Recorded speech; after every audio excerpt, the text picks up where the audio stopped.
us. We're going to let folks trickle in and we'll get started in a few seconds.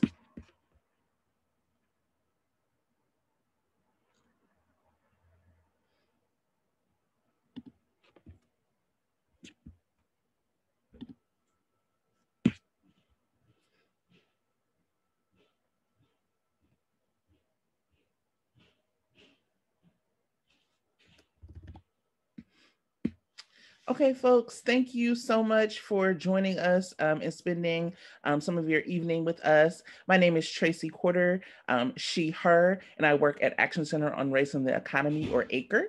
And we are here to talk about This is What Democracy Looks Like, a teach-in on participatory democracy by the People's Coalition for Safety and Freedom. Next slide. So right now, for our agenda, we're going to have our welcome. We're going to talk about who we are. We're going to do a group decision-making exercise. We're going to talk about the scope and possibility of participatory democracy. We're going to have an amazing panel discussion. I don't think y'all are ready. I'm not ready. I know there's so much to learn and I'm excited for it.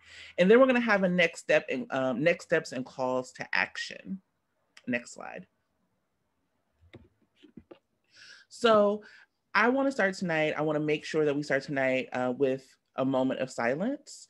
Our people are not meant to be on poster boards at protests. They're meant to be in homes situated in thriving communities. And while there can be no justice for stolen lives, the accountability that lies is in building a world that cherishes Black existence and repairs all of the harms and the harmful compounding systems that have been inflicted upon us.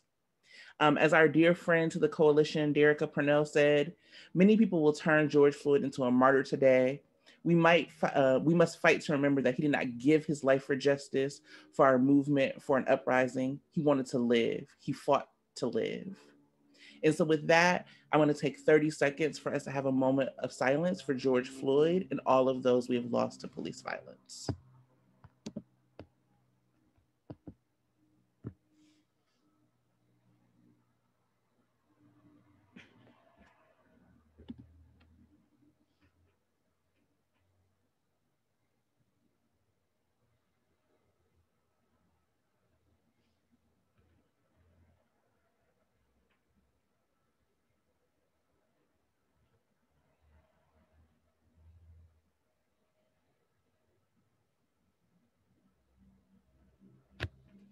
And thank you for joining me in that moment. Next slide. So what is the People's Coalition for Safety and Freedom? We are also known as the People's Coalition, or PCSF. We're base building and member-led grassroots organizations. We're racial justice policy and advocacy institutions. We're mostly led by Black and queer-led organizations. We represent a cross-section of communities impacted by systems of criminalization and incarceration. And we are committed to transforming the justice system and redefining public safety. Next slide. And so our steering committee, you can see there on our beautiful slide, it's BYP 100, Center for Popular Democracy, BAJI, Dream Defenders, the Leadership Conference, Law for Black Lives, Just Leadership USA, Policy Link, Justice Team Network, National Council, and I rep ACRE, Action Center on Race and the Economy. Next slide. So the 94 crime bill, we always start with grounding in what that is. It passed in 1994 under then President Bill Clinton and drafted in part by now President Joe Biden. It has been an underlying logic or narrative that started way before then and it continues into now, that locking people up makes our communities safer. Of course, it implemented the 3 strike rules and mandatory minimum sentencing. It gave us truth in sentencing laws and other incentives. It funneled billions, with a B, billions of dollars to expand and militarize police. It ended Pell Grants for those in prisons. And it passed and established VAWA, or Violence Against Women Act, and the Federal Assault Weapons Ban. Next slide.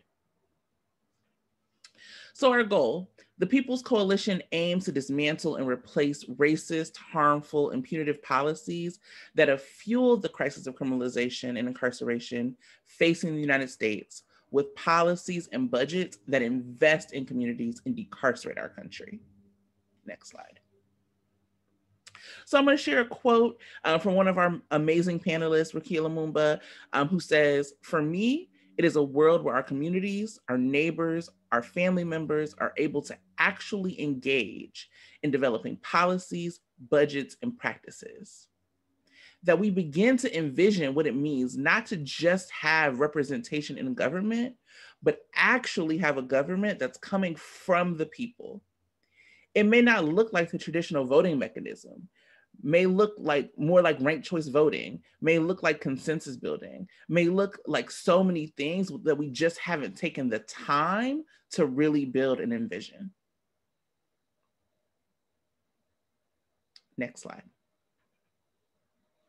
So in the spirit of that, we're going to engage in a group decision-making exercise.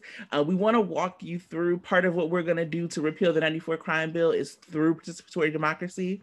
So I'm going to put a poll up and we're going to see, do you want to learn more about PMAs through a short video, or are we going to do it through an infographic? So I'm going to launch that poll right now.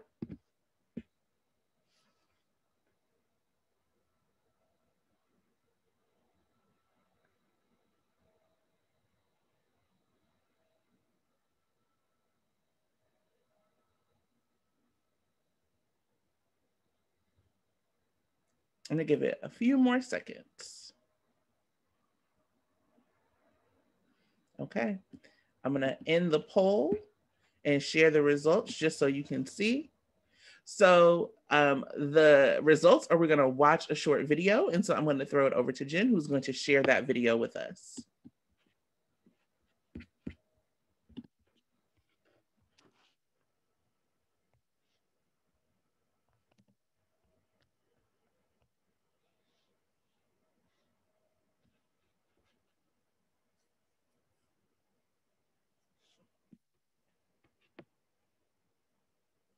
And give us 1 second and we'll pull that video up for you.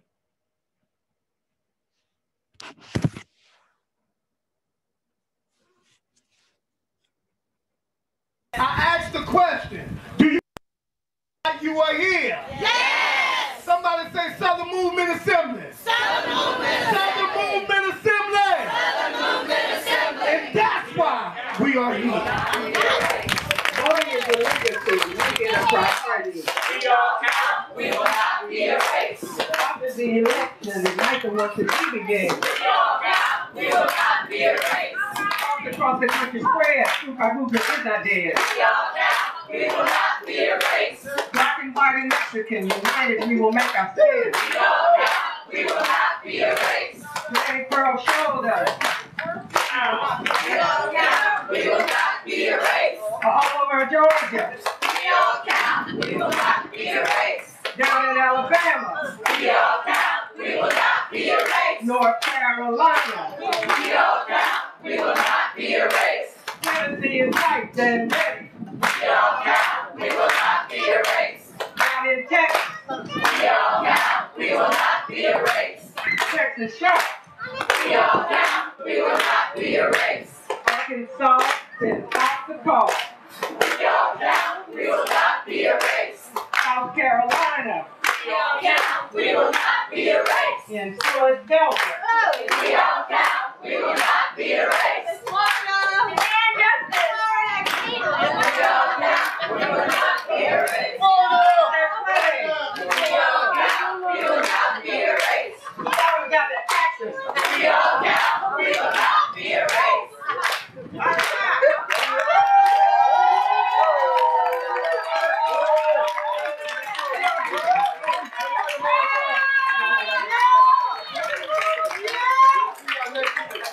You only have to look to the left over there to see my inspiration. It's too different right there.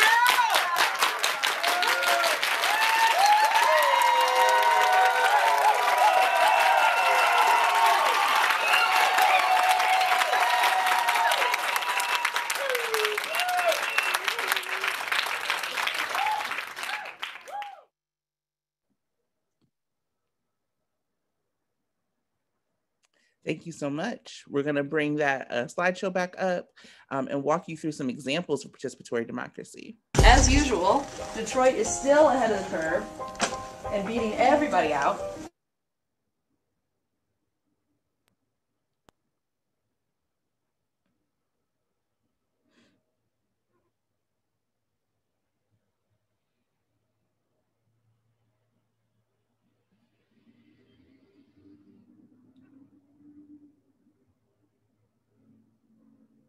So as we pull this back up, we're going to ask this question: what is participatory democracy? So it's a model of democracy in which citizens have the power to decide directly on policy, and politicians are responsible for implementing those policy decisions. And that definition comes from Khan Academy. A representative democracy is a process that elects representatives or groups to make decisions on behalf of the people. And so what we're trying to build is a participatory democracy where we tell them and they implement. Next slide. So the history of PMAs, many people will ask, well, where has this worked before? This is something you all have made up. And it's not. It's something that has worked all over the world. It's not just in this country. It has been something that has happened. So there are examples of a Pan-African Congress in Tanzania in 1974, the Zapatistas Liberation Movement in Mexico in 1994, in Cairo in 2001, all with the goals to advance the practice of people power, self-determination, and governance. In the United States, PMAs were used by the SNCC organizers in 1965 in a tent city to fight Jim Crow apartheid. So these are things that have happened. If you look here, right in South Africa, and you'll hear about that during the panel. And more recently, community organizers across the country have used PMAs to gather people impacted by injustices, to analyze what is happening in communities, and to create collective plans of action to address those conditions. Next slide.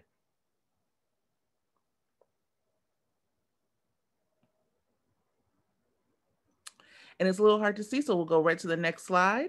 And you'll hear more about people's movement assemblies throughout this panel. And so I'm really excited to toss it over to my friend Dwight Bullard from Florida Rising and the amazing panelists who will walk you through how they have put this into action. So Dwight, take it away. Thank you so much, Tracy, and good evening, family. I'm Dwight Bullard. I'm the Senior Political Advisor at Florida Rising, based in Miami. So happy to be here, and also part of the advisory board for PCSF.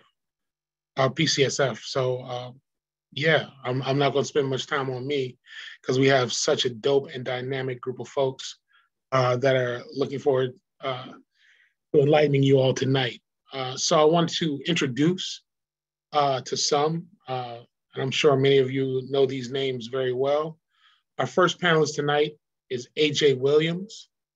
A.J. Williams was with Durham Beyond Policing, a grassroots campaign to divest from policing, prisons, and reinvest in Black and Brown communities. Welcome, A.J. Next up, we have Mercedes Fulbright. Mercedes is an organizer with the Texas Working Families Party, the progressive, multiracial, feminist political movement fighting to build a Texas that works for the many, not the few.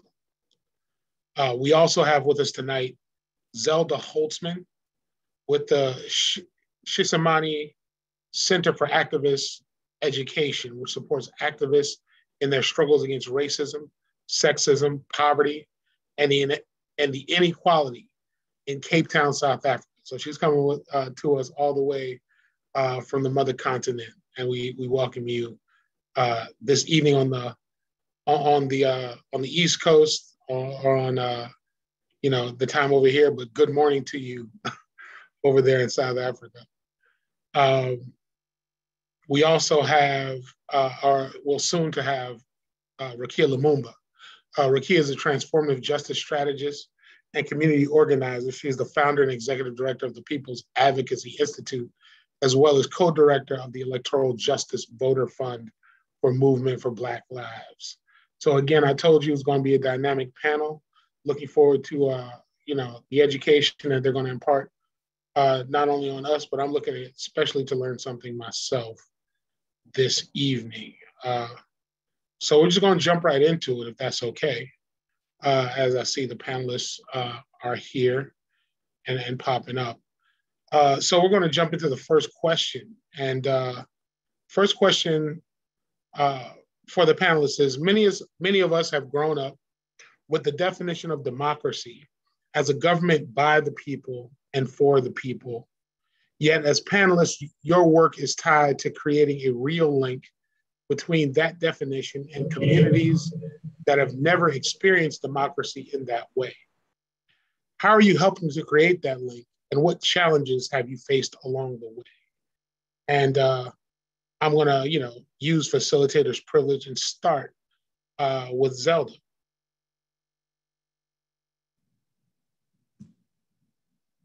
Oh, wow, thanks for having me on this. And thanks also for this invitation. I'm really privileged to be participating in this teach-in, and I'm also here to learn and convinced that I will take a lot more with me than what I would put on the table. So yeah,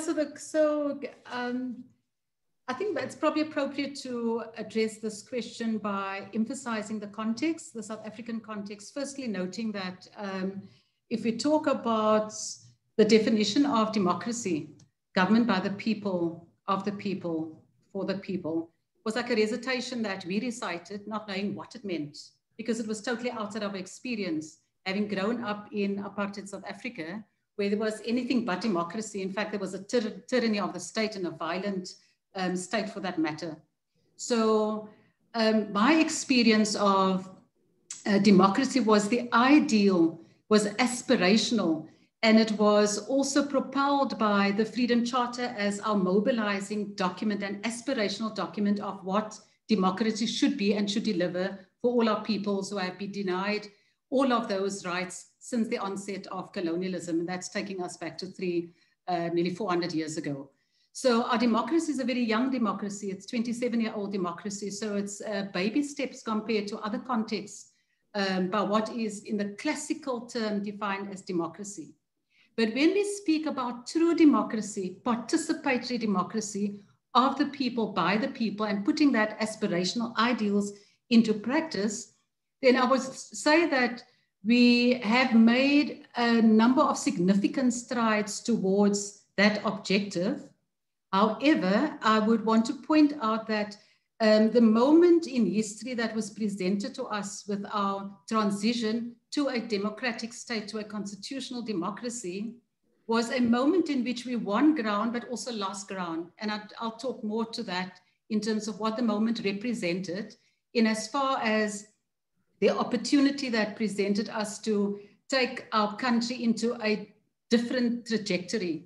However, what we do see and what is holding us back, and want to put that out as a challenge for all of us engaging in the democratic project, is our inability, and I think part of the challenges that we're dealing with is the extent to which we were unable to dissect coloniality and its legacies and its manifestations as a continuity from a previous system, but under the guise of democracy. So the Westminster democratic system and constitutional democracy presents all the facades of what is in that textbook recitation of democracy by the people, for the people. In addition to that, I also want to put forward another challenge that I've been grappling with myself, and that is sort of, why were we unable to grasp that moment at that particular time when we were presented with that opportunity to transform into the ideals as we mobilized around in the Freedom Charter, a document which people died for, a document that was illegal, a document that was powerful, yet when we had the opportunity to take it forward and to implement it, things gave way, right? So what are these things? And I think I want to just put forward one of the key challenges for me is that it's easier to resist and organize around an ideal in the face of visible pain and visible repression, and to resist at the moment. It's far more difficult to build a future that is a reimagination of an alternative.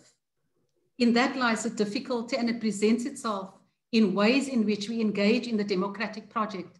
And it's easier, therefore, to succumb to an electoral democracy, even though the struggle in South Africa was based on the ideals of a participatory democracy. I'm foregrounding the Freedom Charter because even in your presentation, in our common histories of resistance, there's always been some guiding document of this future, a future state. And in the implementation of that, that is where the contestation around power plays itself out, which gives shape to the type of democracy that seemingly the powers that be become more comfortable with, and we are pacified into accepting that that is the version of democracy. So our contestation today in South Africa is about that very question, defending a real participatory democracy that's based on substantive participation. So I'll speak to that maybe in the next opportunity. I'm just wanting to put out sort of headlines around the challenges that we face with in as far as implementing this ideal of a people's democracy, calling again and foregrounding the opening lines of the Freedom Charter in one of the clauses, and it talks to the people shall govern. Our constitution also talks about we the people, and prescribes a people's government, but in practice, when those in power fought for the very freedoms and the ideals, once in power, the building process towards that democracy gives way to expediency. And that is a very big pullback factor, I think, into how democracy is practiced. We're now in a situation where in South Africa, people would say to you, because of unemployment, because of inequality, because of racial injustices, because of the legacies of the past and the continuing legacies of the past in the present, and they would say to you, what is democracy? We can't eat it.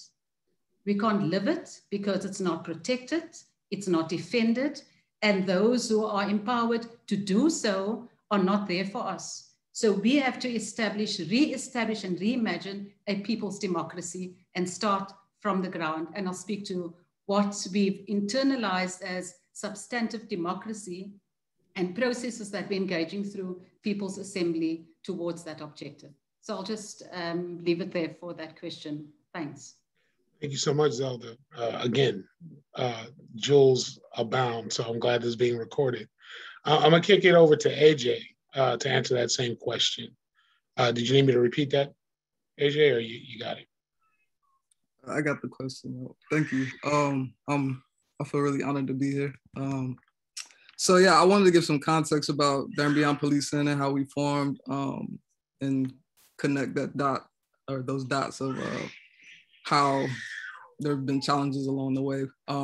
So Durham Beyond Policing is a coalition. We founded it in 2016, and it was after our city council announced a plan to build a $71 million new police headquarters. And between 2016 and 2017, Durham Beyond Policing actually, which includes local organizations like DUIP 100, the Durham chapter, the Southerners on New Ground chapter in Durham, and UE 150, which is a public service workers union. And so there was a survey that went out to residents on how they would want to spend $71 million. And so that was the kind of first participatory method used, and overwhelmingly, as we often see, policing didn't make the cut, right? There were things like affordable housing and quality healthcare and quality public transportation that made the list. It turns out that the police department ended up getting their new facility, but one of the wins that actually came out of that fight was Durham's participatory budgeting pilot program. So now I've served as a steering committee member actually for 2 years now. And so the city allocated $2.4 million out of a $500 million budget, by the way, which is pennies in terms of municipalities, but whatever. And that was across 3 wards. So residents got to determine how those funds would be spent on one-time capital projects. I think the most exciting part of that process was the way that we engaged residents throughout the entire civic process. And even as a steering committee, you know, including shared language in our agreements that grounded the process in shifting power and transforming harm, ensuring resources were allocated in ways that corrected past harms and funding the needs of the people who were most impacted. And so finally, Durham Beyond Policing put forth a proposal to City Council for a community-led safety and wellness task force. And that was in resistance to Durham Police Department's proposal to add 72 new cops to the force over 3 years. We were actually able to block that. We sent about what felt like 1,000 people to City Hall that night to sing. We sang Going to Get My Baby Out of Jail. And we passed out our proposal to City Council and their clerks. And so we actually won in a 4-3 vote. We were able to get our proposal for the task force through. We were able to get part-time city workers an increased wage of $15 per hour. And we got funding towards our eviction diversion program. And so now we have this task force in place. Currently, they just had their first meeting like 2 weeks ago. And so that's gonna prioritize the experience of community and the expertise of community and determining what safety looks like. And so also running concurrently to that, Durham Beyond Policing is creating the infrastructure to launch a long-term participatory action project, and it's based on the participatory action research methodology. And so we're gonna be centering the voices of community most impacted by gun violence, which typically takes a spike in the summertime as in most cities. And particularly, we're keeping our eyes on it because of the pandemic. To name one of the challenges, I kind of want to tell a quick story. So in the PB process, I think one of the challenges is the way white folks show up in participatory spaces. And so in our first round of that PB process, in the first year, we had budget delegates who were volunteers from across many spectrums of the community, but primarily Black and brown folks who we wanted to put in these roles as volunteers, and they helped develop the ideas that were submitted from folks. And so this wasn't true across the board, but there was a white woman who came to the first budget delegate meeting, and we broke out into groups by project category, and she seemed really shell-shocked at who had been chosen along with her as budget delegates. And it was clear she was probably college educated, middle to upper class, and assumed that she would be leading a group. And so she kept turning to everybody and being like, "What do you do? What do you do?" And we said, we're on the steering committee, but really we were just facilitating and passing out name tags and stuff like that. It wasn't that deep. But actually she burst into tears and she said, "This is not what I thought it was gonna be." And so it's this kind of like white savior hubris that she brought into the space, where she only wanted to participate if she played a role that felt more class appropriate, or even just having a trust for Black and brown folks as experts of their own experience, or even worthy enough to be meaningfully included in a participatory process. And that was really striking to me. You just preached the word there, my brother. I appreciate the insight, and definitely shout out to the young activist that was in the background shouting you on there, and as a part of the whole thing. We always love the babies, so no doubt. Mercedes, I'm coming to you. Yeah, so for me, we've been experimenting in Dallas with different forms of direct democracy, participatory democracy. And I'm just thinking about 2 years ago, before the COVID, before the last summer's uprisings, we did a people's town hall on safety through a group called Our City, Our Future. And particularly in South Dallas, where I live, that summer, we reached the highest crime the city's ever reached in the last 30 years. And of course, the city's response to that was that we need to invest in more policing. And then the governor deployed state troopers, particularly like in my neighborhood on my block for weeks on end. And then the only way we could get them out was when they actually killed an unarmed Black man. And in that town hall, we were asking folks to give us their vision of safety.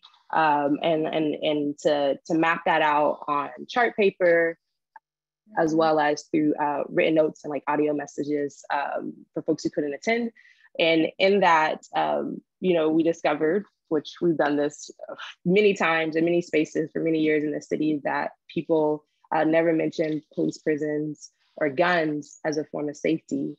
And opening up conversations like that with your community members and folks that you live near, you have this opportunity to have a conversation about the fact that there's a budget that our city is getting really riled up about, that wants us to fight for us to invest in policing. And everything that you all have said about what keeps us safe doesn't include that. And so in those conversations, there is like this opportunity to do like some reshifting of people's minds around the budget, around our local government and how they use our taxes and our dollars, but alongside the divestment that people are seeing in our community and the ways that we can advocate for that. And so we took that in 2019, and then, you know, today, 1 year anniversary, just a year ago, that same fight translated into this bigger, bolder demand around divesting from policing. And so with COVID as a backdrop, we had to make the space virtual. And with Rakia's help, trained many of our new organizers and new individuals who joined our coalition in defense of Black Lives Dallas, introduced our city to people's assemblies.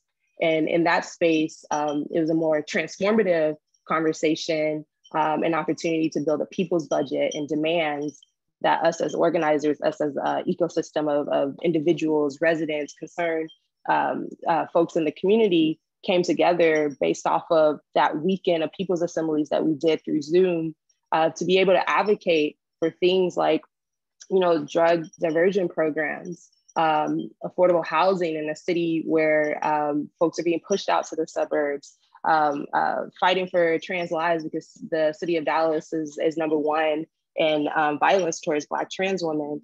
And we were able to come up with those demands because the people's assemblies that we held that weekend, much of those conversations came up. There were polls that we did. We had breakout rooms. There were facilitated conversations where community members were the folks who facilitated, not the people who actually hosted the event. And so, you know, we're going into our second year of fighting for this budget through this coalition that we formed last summer. And the goal is to do it again. And we want to have this hodgepodge of, you know, in person, if you're vaccinated, but also give people the space to do it online as well, in the hopes that the demands are still the same, but that it's a little bit more expansive and more inclusive of different districts that we couldn't reach last year because of the pandemic. I think the biggest challenge that comes up, right, is just inaccessibility, right? I'm thinking of the senior citizens that we missed last summer versus when we got to meet in person and have these spaces. Like my elders in my community, they show up in these moments, but Zoom was not accessible, you know, last year for us to reach that base. And then challenges around just language justice, right? I live in a state that is predominantly Latinx, so Spanish speaking was a barrier that we actually had to confront within our coalition. And just offering all sorts of actual language justice for different communities across Dallas. I'm trying to think if there's anything else, but I think outside of that, of course, the tension around different people's needs and what they believe are priorities, and actually getting into the practice of consensus building, right? That in itself is a practice that I think as a community, being in spaces like that, it forces you to do it on the spot, and you have to gain a muscle as you do it. So for us, we're trying to make people's assembly a consistent thing that where consensus building within our community feels normal, and it doesn't feel you know, we're pitting each other against each other.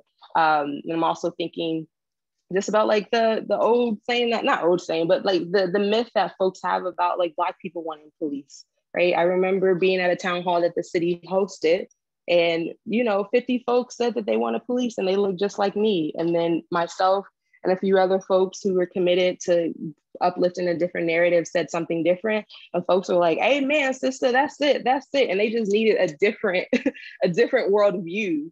And then after that, another 50 people came to the mic and they were like, you know what, actually, yes, right? And so that was a challenge in itself, was that, you know, folks come in with a particular socialization, right? We believe that police keep us safe. And so there was tension at the beginning of many of our spaces that we held, where it's just why are we talking about this? But then when we go through that visioning exercise, then you start to see, oh, my ideas about this are actually rooted in something else. And it took me being in a community with other folks with different ideas for us to get to this place for me to say, actually, no, I would rather spend, you know, my dollars or my time on public parks for the kids, right? So they can stop shooting in the street, right? Activities, things like that, that doesn't require us to call 911 for them to intervene. So I'll stop there, but yeah, that's what we've been up to.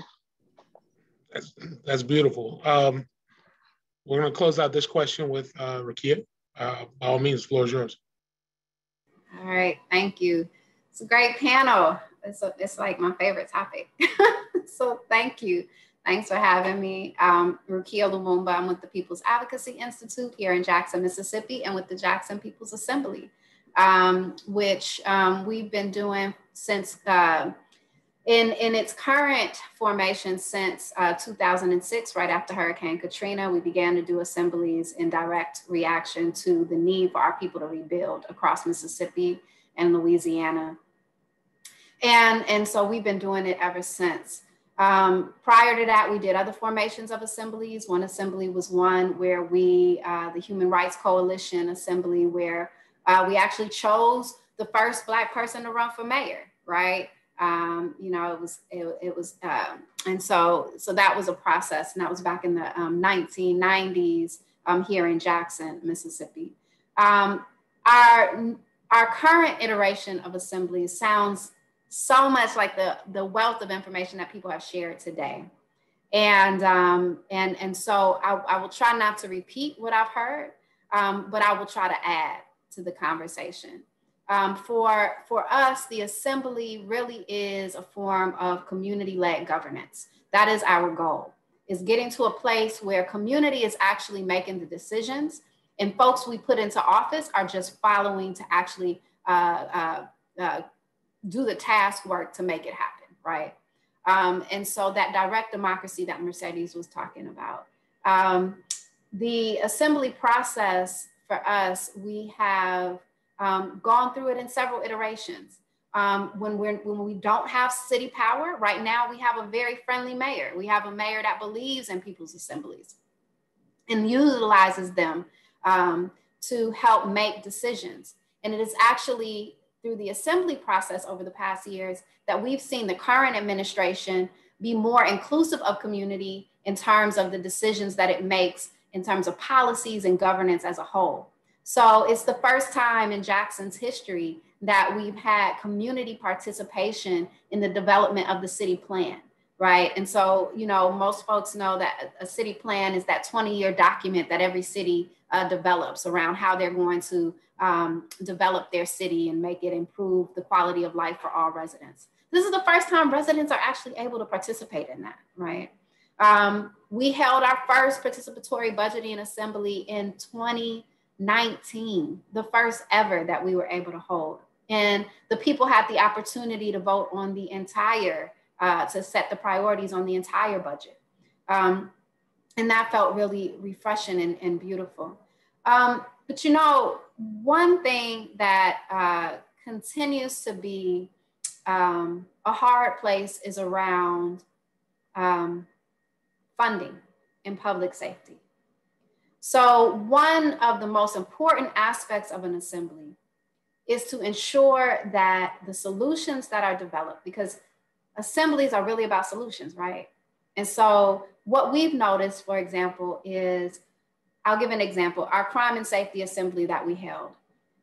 Great attendance, folks came out overwhelmingly. This was back in 2018. Overwhelmingly, people talked about public safety as not police, right? Including the police that were in the room, right? And so we saw this desire for some community-led efforts around safety and what that looks like. Mental health, over and over and over again, that's all you heard. Assistance with housing, over and over and over again, that's all you heard. Mentorship, youth programs, right? This is what we heard. And so fast forward when and the city, through the mayor's office, you know, supported the efforts and pushed for some funding to go towards the development of the exact programs that community members had asked for around community-led governance. But then we had that block from city council, right? And so we've consistently had this block from our city council. And so though we have a mayor that's in support, it's city council that controls the budget.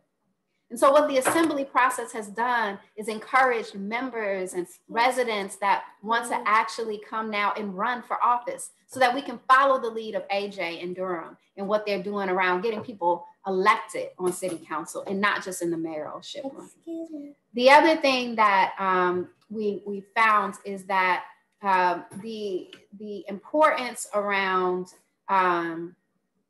assemblies being spaces that are not owned by one organization.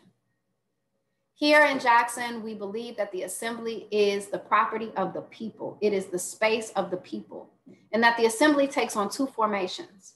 It takes on the formation of an event, but it also takes on the formation of a process of shifting the way that we look at governance until the point where we're no longer being governed, but we're actually in the process of governing. So what does it mean to actually, for a mayor or a city council person to walk into an assembly, walk into a room and present the policies or the policy or issue that's before city council or before the mayor's office? And instead of sitting there and saying, this is what we're gonna do, saying this is what we're thinking of doing, and having community actually vet that process and that policy. When my father, the late Mayor Rakia Lumumba, was in office, that's how he operated, not only as city council person, but also as mayor.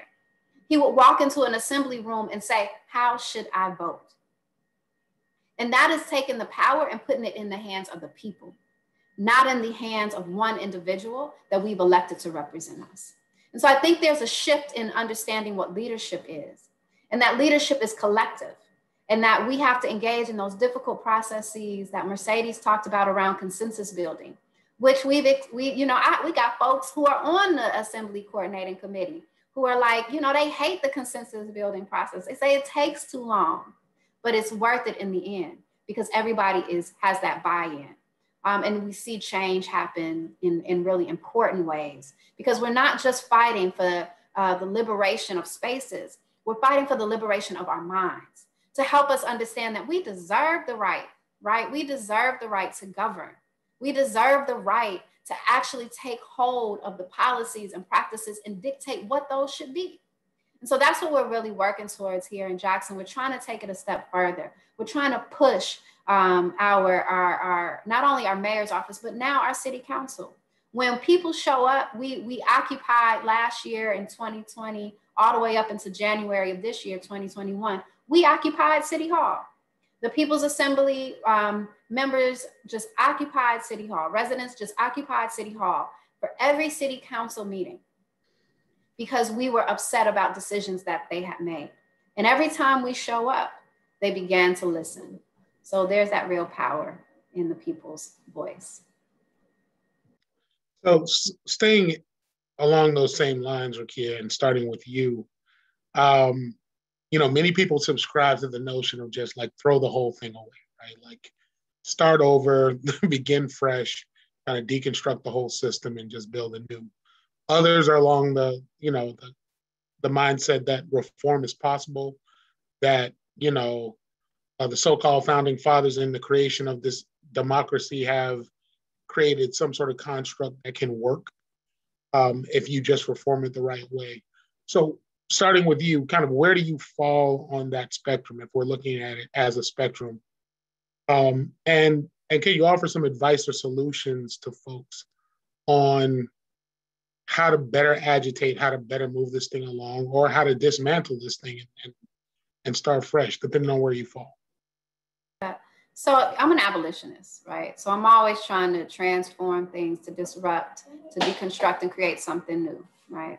I do not think that the current system that we have was one built on a true democracy or a direct democracy, one in which our people, which the majority or the masses of the people have a right to participate and engage in a true leadership and effective way. However, I understand that we have to have interventions to get us to that place. We have to experiment as well to get us to the place where we actually can see and begin to dream about what it is we really want. Because I don't know if we even know what it is we really want, right? Not even us as advocates completely, right? I also know that we can't want something as advocates without engaging the masses of our people in that discussion. One of the lessons we learned early on in our assembly process was when we walked into an assembly. This was during Katrina. And, I remember my father was talking about all of this great stuff about we want justice, we want liberation, we want all these things. And one of the men sitting on this was at a church, sitting on the pew set, sitting in the audience, on the pew set, well, in the meeting, there's no audience in an assembly, said, man, I hear you with all of this racial justice stuff, but I just want you to fix this pothole, right? Because every time I drive down the street and my car hits this pothole, my rim is now cracked. My tire is now flat, and I got to replace this whole thing. And that's money. And now I'm late for work. So my advice is that we engage in the very processes of beginning to educate our folks around what those possibilities are. Engaging in a process of just opening up the opportunity for people to see something different. But then we engage in a deep listening. Once we open those doors, engage in a deep listening. Come with your ideas, but come understanding that your idea may not be the solution, and that where our people are is where we have to move. The other piece is that as it's a trajectory, and I'll be quiet because I know other people got to talk. But so we do the education, we do the listening, and then we began to experiment. Miriam Kaba once told me, because I was just bugging her, I just kept saying, we were trying to build this community led violence interruption program here, and I just was filled with anxiety about like, is it going to go well? Like, what do we do? And it was taking a long time for us to produce it. And she said, you just got to move. It's not going to be perfect. You just got to experiment. Just do it, right? And I think we have to actually just step out and do it. Take the risk. It's not going to be perfect, but we have to begin to take those risks to actually experiment with the projects that we want to see come to fruition. And then lastly, as we're experiencing that, we can't lose sight of our vision, right? We can't lose sight of our goal. And that is that we have to remind ourselves consistently that 1, we are not engaging in the governance process to simply be a part of bureaucracy.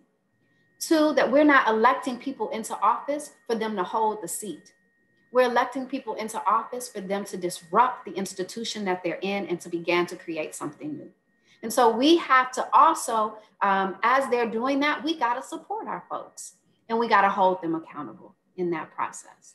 I hope that's helpful. It's helpful to me. I hope it's helpful to other folks as well. Mercedes, you have some thoughts. Yeah.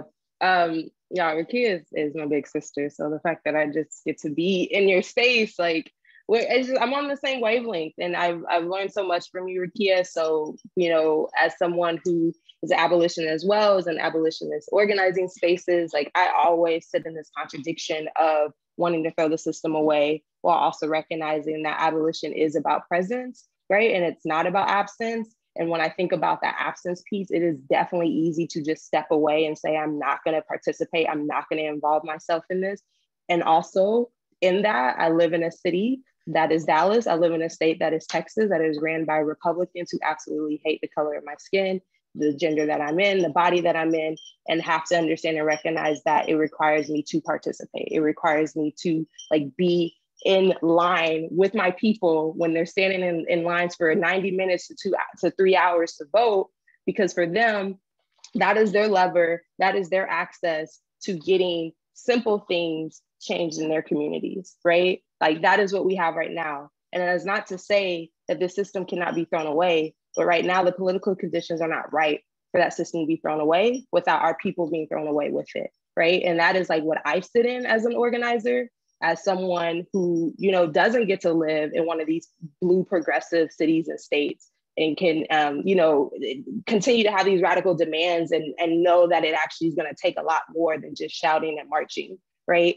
And so for me, I look at this piece around throwing away the system as an opportunity to reinsert, remotivate, re-empower my people in the act of building democracy and building a multiracial democracy and starting at the local level, right? And so I don't divest from like the simple access of voting. And I don't want to get on a tangent about like, oh, we must vote and vote or die, because that's not what I'm saying. I'm actually saying that there's an opportunity to continue to like push this piece, but also build these alternatives while contending for power, right? Like I am so in the business of contending for power, opposed to just like, let me remove myself, let me do something that doesn't like, you know, either enable or perpetuate the system, but not contend for power. Like my people must contend for power. And in that, I recognize that on the left, we have people, the right has capital, right?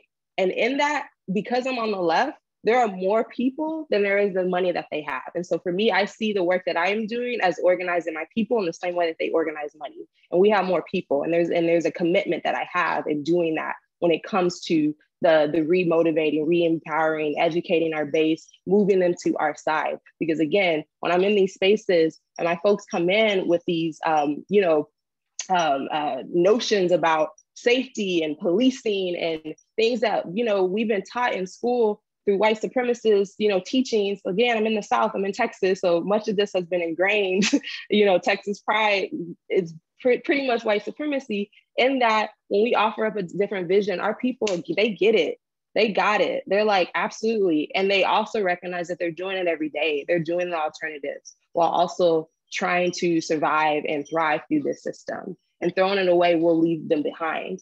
And we have to be honest about that as organizers. We are responsible not only to ourselves, to our people. And I do think a part of the throwing away the system piece is also reinserting this piece around accountability to each other, right? And the fact that we need to be in the business of accountability when we talk about building a democracy. And I do feel as though we are detached as a country, right? Built on its foundation, detached from this accountability, not only to each other, but to the planet. To our families. And I believe that as individuals, we do that in our friendships and our sisterhoods and other ways. But what does it look like to do that at scale?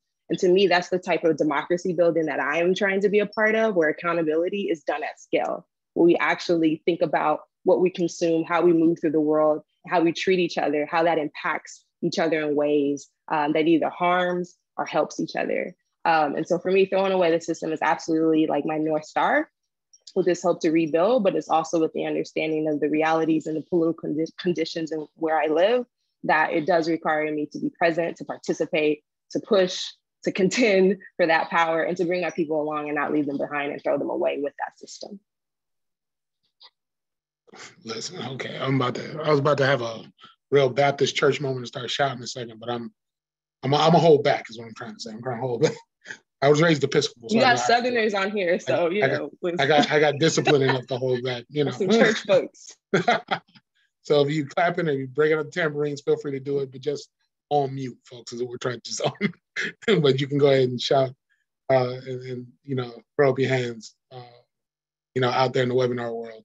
So AJ, I want to come to you, kind of with the same question, but I also want to tee up Zelda because, as she mentioned in her earlier comment, she's dealing with a very young democracy.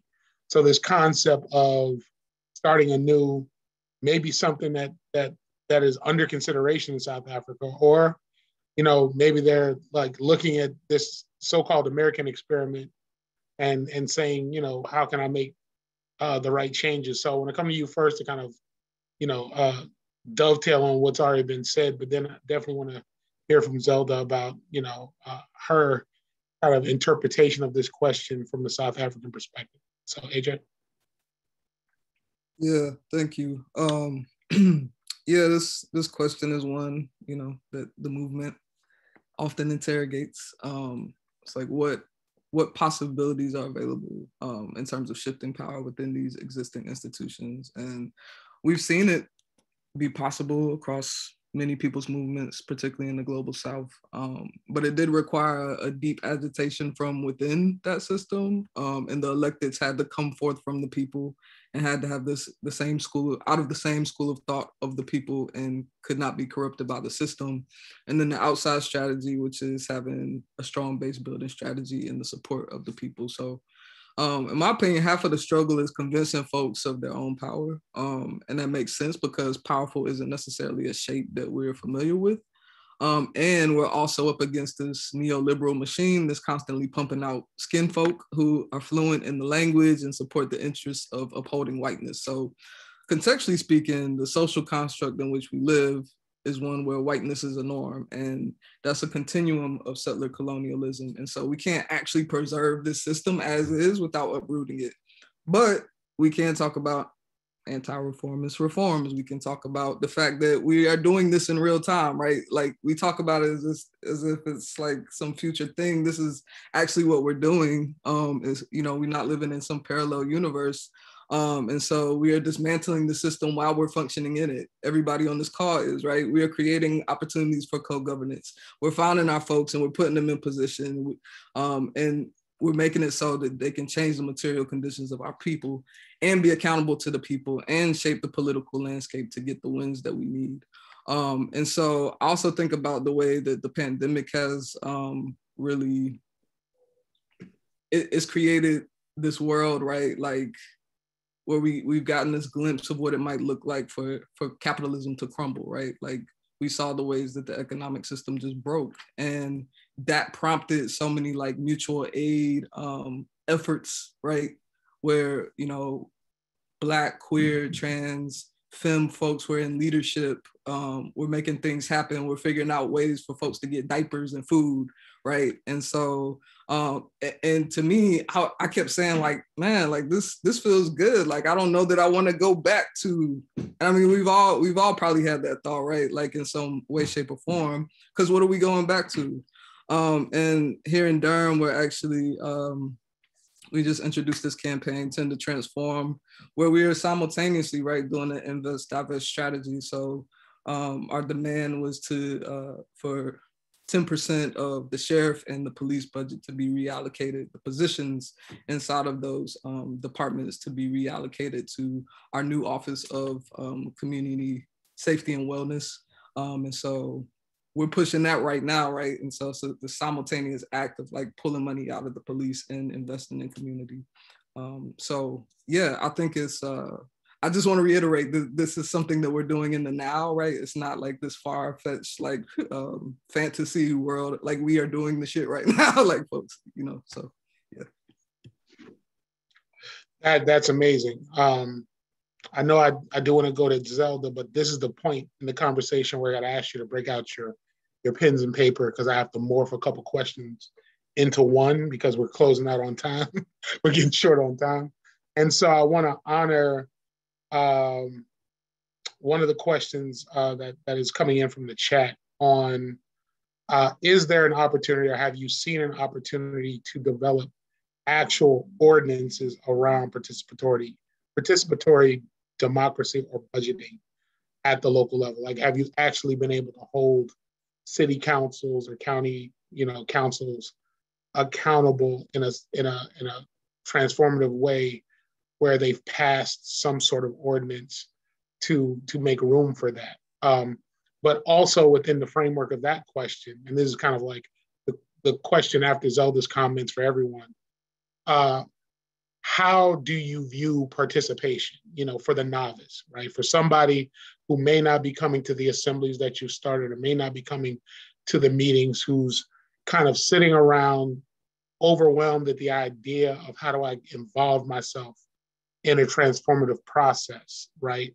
What is that kind of golden nugget that you can leave with that person as that first step to get them out of that anxiety that they may be feeling around how to get involved in the process? So I'm leaving that there to sit with you all, marinate on that process. That Zelda, I'm coming to you in the framework of the current question. How are you viewing things from the South African standpoint on this concept of how do you maintain the democracy that you've been building over the last 27 years?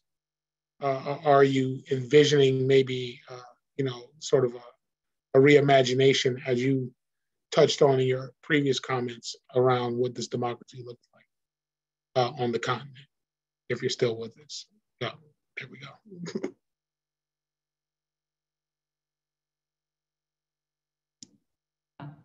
I've just been blabbering away there. No, I'm not falling asleep yet, although it's probably 2 a.m. in the morning.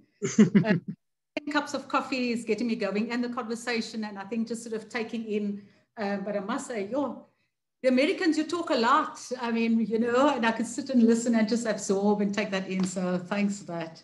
It's energizing me as well. Dwight, I think I want to sort of, just take us a little bit back in order to move forward. Now, Democratic practices is within our DNA. It's within our archaeology, and it's within our historiography of struggle. Democratic participation in an undemocratic state. And whilst we were contesting power, we were building people's power through democratic processes. Some of that, of course, were hampered by conditions of illegality, because even your mere participation was an illegal act. So we had to devise means to keep people engaged and to impact and influence the agenda of change. And that required us to be not only innovative and creative, but also resilient. So because we're still a young democracy, therefore I'm saying that is still within our DNA, it's still within our archaeology, and it's still within our recent historiography. So what do we draw from that? Before we get to that point, in the mobilization for a people's power and building that, laying and building the scaffolding, having the foundation for participatory democracy, and I want to give examples of it. For example, in the period of ungovernability, where we were attempting to make the apartheid state ungovernable and to hold a counterpower, a people's power. At that point, in many pockets of South Africa, we had street committees that were organized on a door-by-door basis, street-by-street basis, block-by-block basis. And because we were anti-state and we engaged in non-state strategies, we also had to hold the peace, because the police wasn't there for us. They were policing on a political motive and agenda, with all the atrocities that accompany that. And to capture and hold that space, we devised ways and means to engage communities in a way that the community itself, whether that community is the street, that community is the block, it could be a few houses in the shack, or it could be in a rural area, etc. Irrespective of the size, the objective was for people to engage in organic processes of dispute resolution and community peace building and peace holding. There was no presence for the police. In fact, the peace was held because the police was absent. When the police was present, violence was provoked and violence was meted out by the police. So they could therefore not even be considered as an instrument for peace building, peacemaking, community protection, etc. Although in the new dispensation, all of that is prescribed in law and inscribed in those regulated participatory processes, so-called, and say it's regulated into existence. Now, I want to combine sort of two questions, so I know we're running out of time, but also to just throw in some of the current context. So in building up in this, from the contestation of two opposing forces, the upholders of apartheid and a people's power project that emerge as through a form of resistance and because of resistance. With the dispensation or the transition to a democratic South Africa, when I spoke about that moment, was that possibility we're addressing here to change the system. And we organized, we fought for that. People died with a vision of a changed system that made no provision of any element of an apartheid state, of a colonial state, of a capitalist state, I dare say, within a framework of our imagined futures. What has happened as a consequence of the transition is that democratic processes were usurped by the state and appropriated by the state and regulated the very participatory processes born out of struggle into the state machinery. So our constitution, for example, prescribes that every police precinct shall have a community police forum. And ostensibly, with the spirit of the law, the operative word would be community police forum, through which the community would hold the police to account. So that and other instruments brought about by the state, ostensibly to uphold democracy, was the very ones appropriated by power. And our great mistake, I think, was, if we reflect now, we know 2020 is perfect vision, but if we reflect on the political project, then I think I would question my naive self, as my generation would, as to why we allowed and what precipitated and what were the conditions that allowed for this usurpation of power, for nearly the hijacking of a people's power.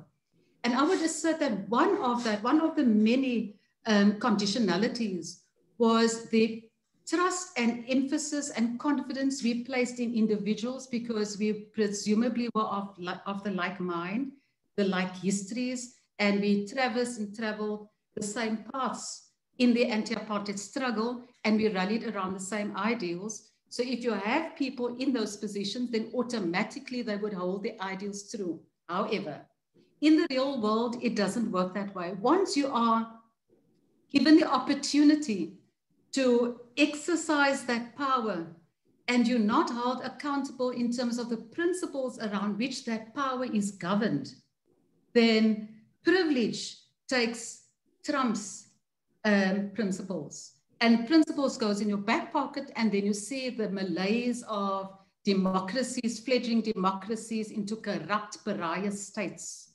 And that is the moment of awakening. That is our moment of reckoning as to how we should be holding power. So I want to assert maybe if our rethinking that moment and projecting into our future moments, building on existing scaffolding, building on existing building blocks that isn't too far back in our historiography, our memories, our DNA, and our processes, and to rekindle and reimagine that and foreground that in the pathways to a reimagined future. And I would say that because of our distrust of the state machinery, the distrust in leadership, the critique of what struggle also produced iconic, often male figures around which the struggle is represented and are positioned to articulate those ideals put on a pedestal to the expense and exclusion of the masses, the populace, and the very people who brought about and delivered our freedom, now factored out. We're now having and have been engaging in processes not only to reimagine, but to action that which we started building on in the apartheid days. Now, if we are to ask a question, and from the point of view of the NGO that I work for, which is an activist education center, we pride ourselves on being pluralistic in our approach and to facilitate critical thinking and to facilitate processes where people most impacted can imagine their futures and engage in the processes to realize that. So we facilitate education engagements in a co-design, cooperative, collaborative, dialogical way, right? So we don't take a position on this is the path to power. That's my professional NGO and organizational stance. Personally, if you are to ask me, should we retain and reform the system, or should we abolish it and get rid of it? Then in my being, I would say, yes, if it's possible, of course, because it's not delivering for our people. We have growing inequality, we have growing unemployment, we have growing racial divide and tension and xenophobia and everything that the Constitution and the Freedom Charter is against. We don't have free and equal education, and yet we talk about the doors of learning and culture shall be open, there shall be houses, security and comfort, etc., and we can rattle that down. And in fact, a comrade says to me, or at some point says, well, we should have known that that was only for poetic effect. These documents and programs of action for change. So how do we mitigate against that happening again as we continue the process of building the democracy from the ground? Can we do it to the exclusion of the state? Can we discard the state, abolish the state? Because we can't look at policing separate from the state. It's a continuation of a colonial construct. It is a continuation of an instrument of power. And if the state represents a power for the people, then that instrument can be one that protects and serves. But if the state represents that very divide that favors property, favors privilege, favors the legacies of the past and continue in that vein, then obviously the schism between the state and the people will increase. And the police, when making or having to take an option between the people and the state, being paid by the state and the creation of the state, will take an option for the state. So there is no wonder, there's no a mystery in why we have police killings of protesters who contest their very democratic right enshrined in the Constitution, but stand ready armed, guns blazing, with all the paraphernalia of paramilitary policing in defense of what? Of a state, and not for the protection of the people. So their orientation and position and doctrine and training and resources are geared towards protecting a resource, protecting power, and being geared and deployed towards an enemy, which happen to be the people, happen to be those contesting their very rights in a democratic dispensation. So I would say, yes, I wish it was possible to start from scratch, have a blank slate, abolish the police and abolish all the undemocratic, corrupt and corrupting and corruptible structures of the state, and elevate that project that we started in the early 80s. And there's, I mean, I sent a presentation, and you could look at some of the examples of people's forums, people's assemblies. We didn't call it people's assemblies then. They were either Izimbizos, Bosparats, Lachotlas, within our African cultures of engagement in democratic and dialogical ways. But because we were unable, we didn't, or we were short-sighted, or power was too strong and invisible at the time, presented itself under the guise of democratic processes and a free and equal democracy and all the nice things with fist in the air, but meant something else. So I want to put forward in my own critique of that project and in the reimagination of the future is that when we look at sort of participation, then yes, I would say it is not an either or. It's not replace or reform. It's replace whilst reforming, because I do think that if we engage in a participatory process in which people's democratic processes and people's power at the local level can influence legislation, can influence the transformation of state machinery, and can lay the basis for accountability at the local level. But it comes with a concerted, conscientious, and conscious attempt towards that objective. We cannot leave that, as we've learned the hard way, in the hands of people just because we think we are of like mind. We don't always remain of like heart when we have the power and the resources to use it for our own gain and for that of the political party at the expense of the democratic project, as we've seen, and we can go on. I wouldn't want to go too much into it. As I said, I put some of those comments in the presentation that hopefully we could use as a resource at some point.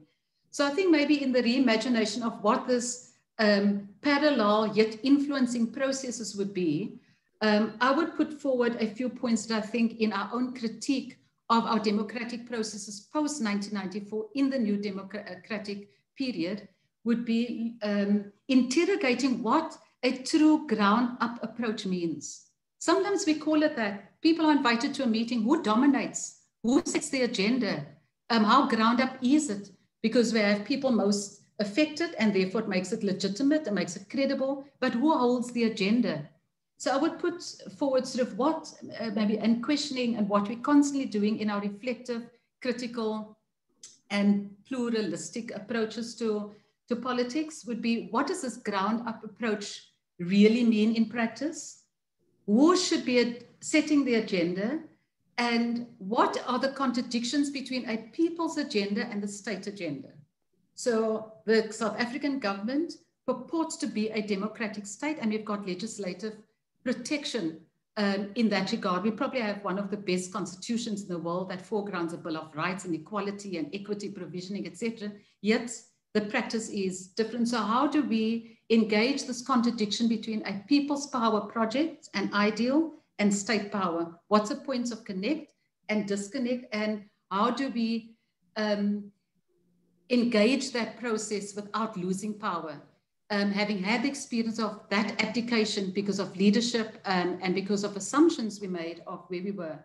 And again, I think it's important that it's not only setting the agenda, but also that we have mechanisms to hold ourselves accountable to that agenda, its processes also to be democratic in nature, and its outcomes to be democratic in nature.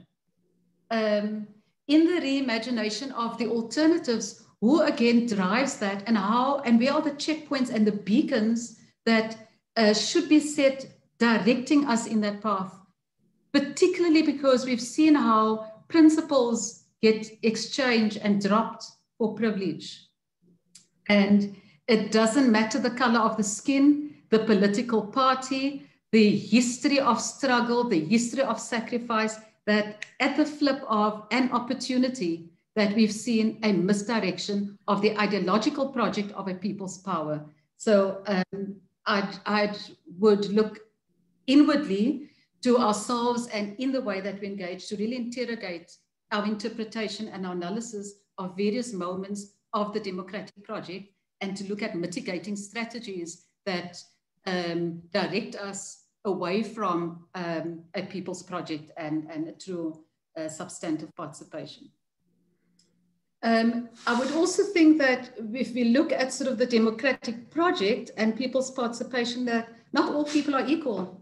So we talk about people's democracy and people's assembly. Not all people are equal, given our differing histories, but also particularly the impacts of undemocratic practices, be it repression, be it violence of the state or corporates that exclude people, that further discriminates against people, etc. So do we enter our assemblies, do we enter democratic processes on a basis of equality? I think for me personally, and I think politically, I would think that as a flawed position, because the issue of equality can never be the same if people are impacted because they are poor, because they're working class, because they're women, because they're LGBTI, because they're brown or black, and assume that we all come to the party on the basis of equality. So that also is a position that often is usurped and used by power under the banner of the people. Now the people are differentiated on the spectrum of inequality, and therefore for equal participation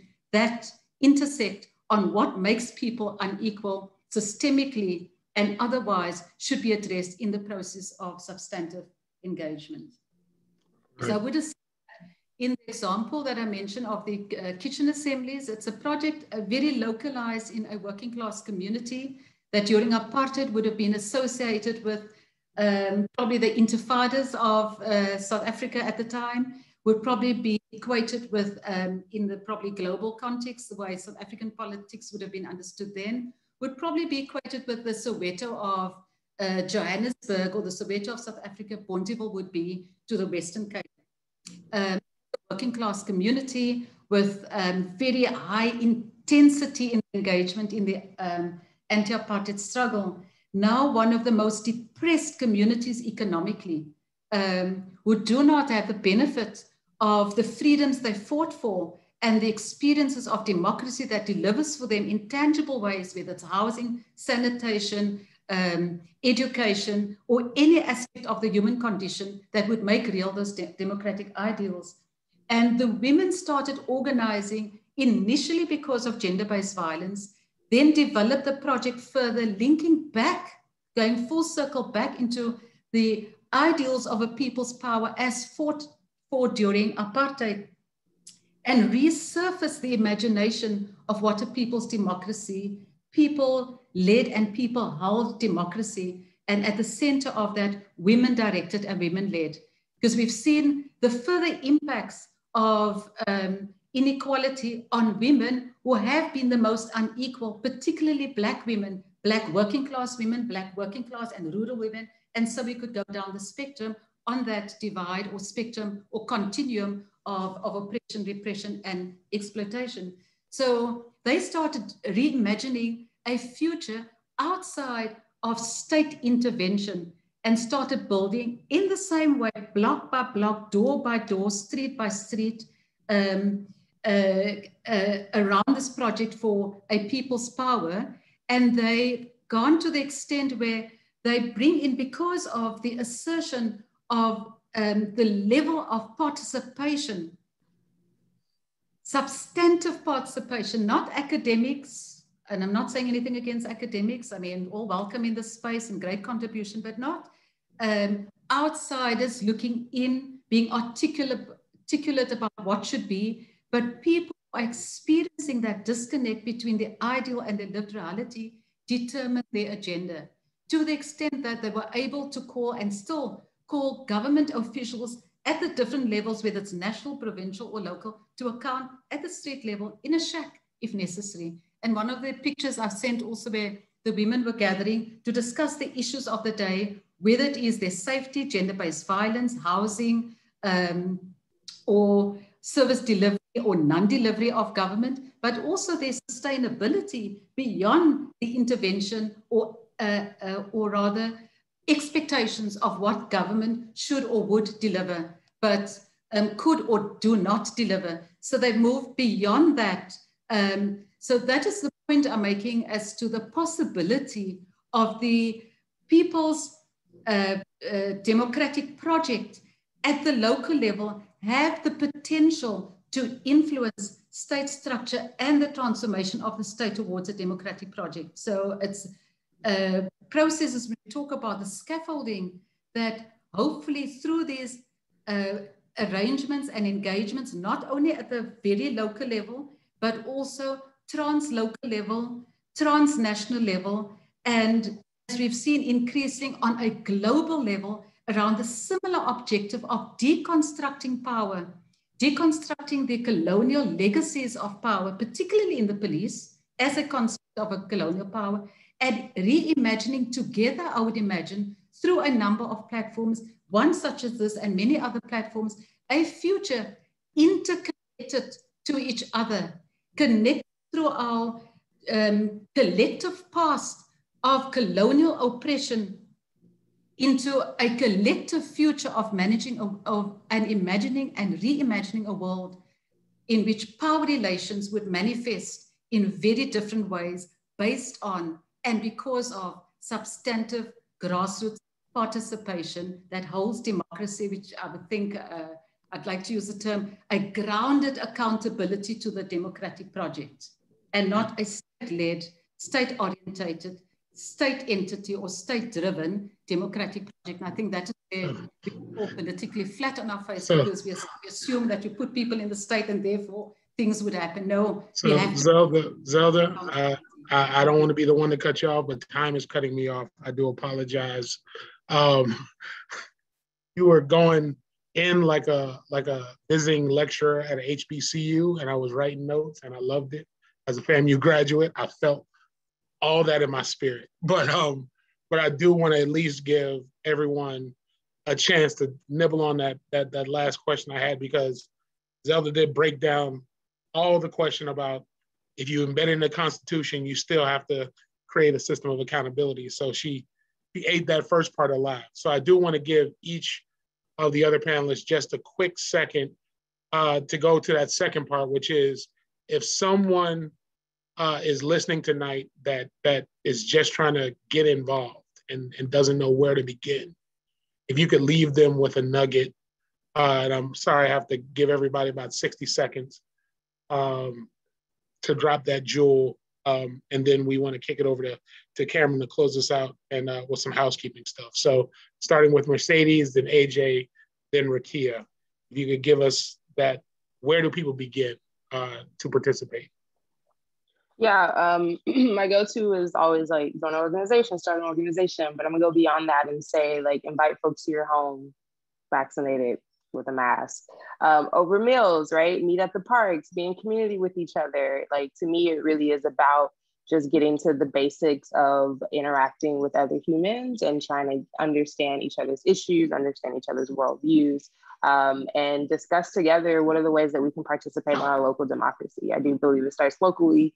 And that's why I'm encouraging folks to create spaces where you are communing over common things like food or a TV show. And then y'all get into the issues and y'all talk through it and get involved.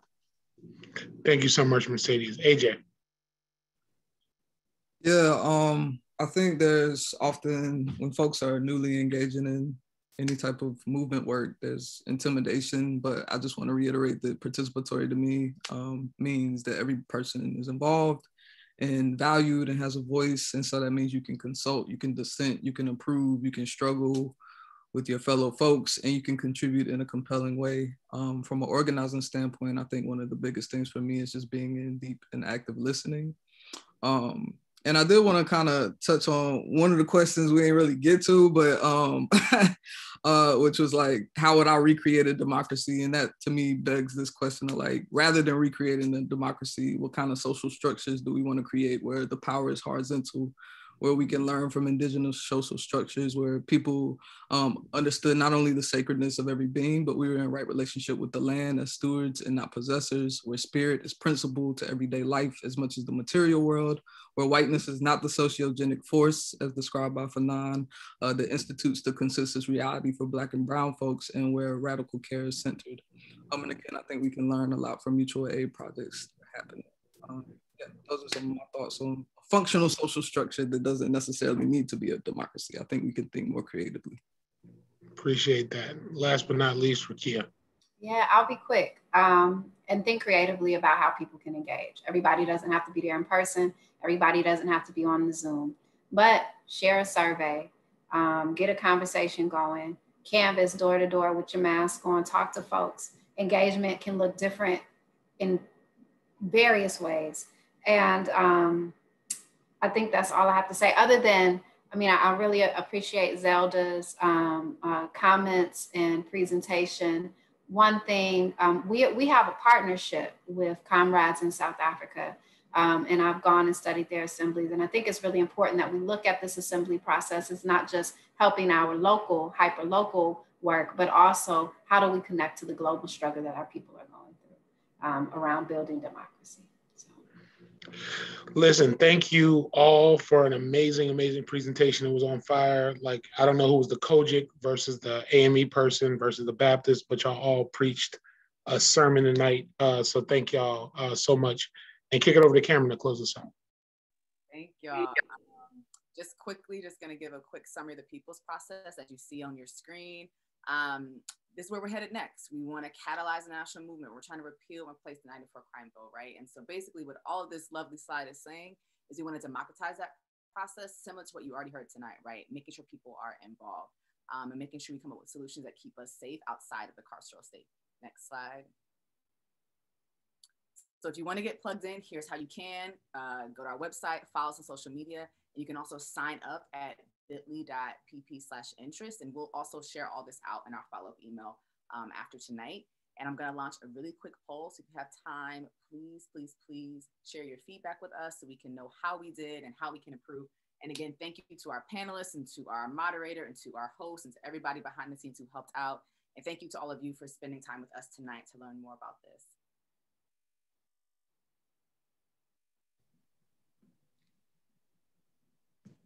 We'll let the poll stay up for a minute and then we'll close it at 8:30. Thank you all. Thank you for inviting me. Thank you, Cameron, etc. So yeah, I'll be heading off to bed. Cheers. Bye. Thank you. Take care.